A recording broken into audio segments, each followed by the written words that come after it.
السلام علیکم ورحمۃ اللہ وبرکاتہ۔ الحمدللہ کفا وسلام علی عبادہ الذین اصطفیٰ، اما بعد۔ محترم ناظرین کرام، آسان درس قرآن کے اندر 26ویں پارے کا 7واں رکوع ہے، جس کے اندر 9 آیتیں، سورہ محمد سورہ نمبر 47 میں آیت نمبر 20 سے آیت نمبر 28 تک۔ اعوذ باللہ من الشیطان الرجیم، بسم اللہ الرحمن الرحیم۔ وَيَقُولُ الَّذِينَ آمَنُوا لَوْلَا نُزِّلَتْ سُورَةٌ فَإِذَا أُنزِلَتْ سُورَةٌ مُحْكَمَةٌ وَذُكِرَ فِيهِ الْقِتَالُ رَأَيْتَ الَّذِينَ فِي قُلُوبِهِم مَّرَضٌ يَنظُرُونَ إِلَيْكَ نَظْرَ الْمَغْشِيِّ عَلَيْهِ مِنَ الْمَوْتِ فَأَوْلَىٰ لَهُمْ۔ اور ایمان والے کہہ رہے تھے کہ کوئی صورت کیوں نہیں اتاری جاتی جس میں جہاد کا حکم دیا جائے، مگر جب ایک جچی تلی صاف مطلب والی صورت اتری جس میں جہاد کا ذکر تھا تو آپ صلی اللہ علیہ وسلم نے دیکھا کہ جن کے دلوں میں نفاق کی بیماری تھی وہ آپ صلی اللہ علیہ وسلم کی طرف اس طرح دیکھ رہے تھے جیسے کسی پر موت کی بے ہوشی چھا گئی ہو، موت کا دورہ پڑ رہا ہو۔ ان منافقوں کے لیے ہلاکت و بربادی ہے۔ طاعۃ و قول معروف فاذا عزم الامر فلو صدق اللہ لکان خیرا لہم۔ ان منافقوں کے لیے یہ تھا کہ وہ نبی صلی اللہ علیہ وسلم کی بات مانتے اور اچھی بات کہتے، پھر جب جہاد کا حکم آ گیا تو اگر وہ اللہ سے کیے ہوئے وعدے میں سچے رہتے تو یہ ان کے لیے بہتر تھا۔ فہل عصیتم ان تولیتم ان تفسدوا فی الارض وتقطعوا ارحامکم۔ پھر اے منافقوں، اگر تم نے جہاد سے منہ موڑا تو تم سے کیا امید رکھی جائے؟ اگر تم حاکم بن جاؤ تو زمین میں فساد کرنے لگو اور اپنے خونی رشتے کاٹنے لگو۔ اولئک الذین لعنہم اللہ فاصمہم واعمی ابصارہم۔ یہ انکار کرنے والے لوگ ہیں جن پر اللہ کی لعنت پھٹکار ہے اور اللہ نے ان کو اندھا و بہرا بنا دیا ہے۔ افلا یتدبرون القرآن ام علی قلوب اقفالها۔ کیا انکار کرنے والے لوگ قرآن میں غور و فکر نہیں کرتے یا ان کے دلوں پر تالے لگ گئے ہیں؟ ان الذین ارتدوا علی ادبارہم من بعد ما تبین لهم الہدی الشیطان سول لہم واملا لہم۔ حق واضح ہو جانے کے بعد منافقین پیٹ پھیر کر چل دیے، شیطان نے ان کے برے کاموں کو ان کی نگاہوں میں اچھا بنا دیا ہے اور ان لوگوں کو لمبی عمر کی امید دلائی کہ جہاد سے دور رہو گے تو بہت دنوں تک زندہ رہو گے۔ ذالک بانہم قالوا للذین کرہوا ما نزل اللہ سنطیعکم فی بعض الامر واللہ یعلم اسرارہم۔ یہ سب اس لیے کہ ان منافقوں نے اللہ کے دین اسلام کو ناپسند کرنے والے یہودیوں سے کہا کہ ہم تمہاری کچھ باتیں اسلام اور محمد کے خلاف مان لیں گے، اور اللہ ان لوگوں کے راز خوب اچھی طرح جانتا ہے۔ فَكَيْفَ إِذَا تَوَفَّتْهُمُ الْمَلَائِكَةُ يَضْرِبُونَ وُجُوهَهُمْ وَأَدْبَارَهُمْ۔ پھر اس وقت ان منافقوں اور کافروں کا کیا حال ہوگا جب فرشتے ان کی روح اس طرح نکالیں گے کہ ان کے چہروں اور پیٹھوں پر مار رہے ہوں گے۔ ذَلِكَ بِأَنَّهُمُ اتَّبَعُوا مَا أَسْخَطَ اللَّهَ وَكَرِهُوا رِضْوَانَهُ فَأَحْبَطَ أَعْمَالَهُمْ۔ یہ عذاب اس لیے ہے کہ یہ منافقین اس راستے پر چلے جس نے اللہ کو ناراض کر دیا اور اللہ کی خوشی کو ناپسند کیا، اس لیے اللہ نے ان منافقوں کے نیک اعمال برباد کر دیے۔ محترم ناظرین کرام، آسان درس قرآن کے اندر 26ویں پارے کا 7واں رکوع ہے، جس کے اندر 9 آیتیں ہیں، سورہ محمد سورہ نمبر 47 میں آیت نمبر 20 سے آیت نمبر 28 تک۔ آیت نمبر 20 پر غور کیجئے، ینظرون الیک نظر المغشی علیہ من الموت۔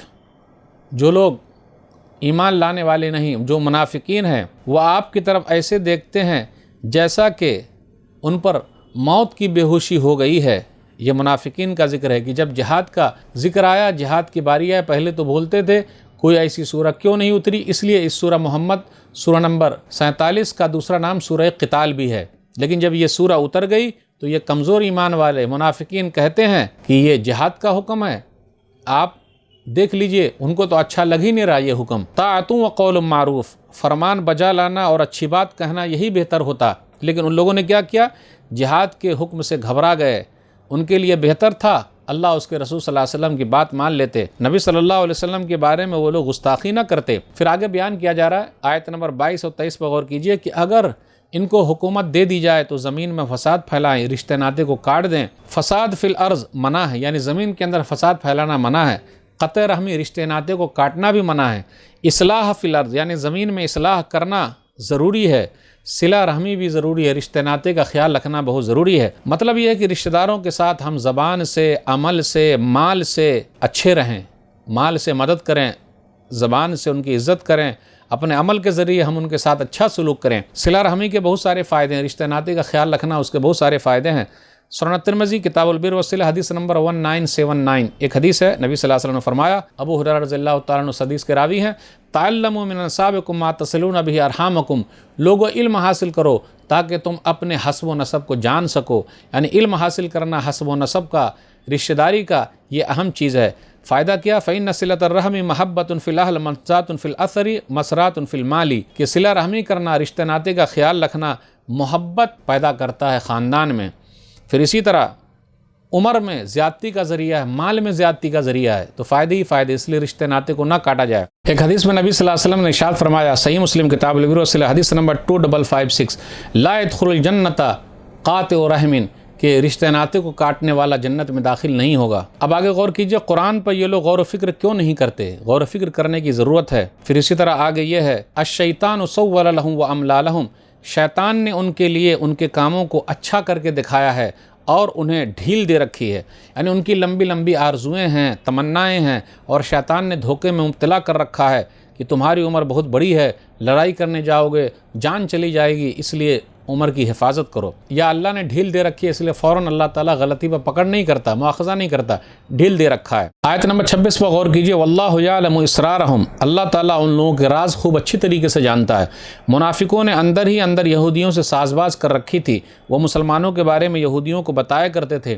منافقین مسلمانوں کے لیے گھر کا بھیدی اور آستین کے سانپ تھے۔ آیت نمبر 27 پر غور کیجئے، فَكَيْفَ إِذَا تَوَفَّتْهُمُ الْمَلَائِكَةُ يَضْرِبُونَ وُجُوهَهُمْ وَأَدْبَارَهُمْ، اے نبی صلی اللہ علیہ وسلم آپ دیکھیں، غور کریں، منافقوں اور کافروں کا کیا حال ہوگا جب فرشتے ان کی روح اس طرح نکالیں گے کہ ان کے چہروں اور پیٹھوں پر مار رہے ہوں گے۔ منافقوں سے کہا جا رہا تم جہاد سے بھاگتے ہو، لیکن موت سے کیسے بھاگو گے؟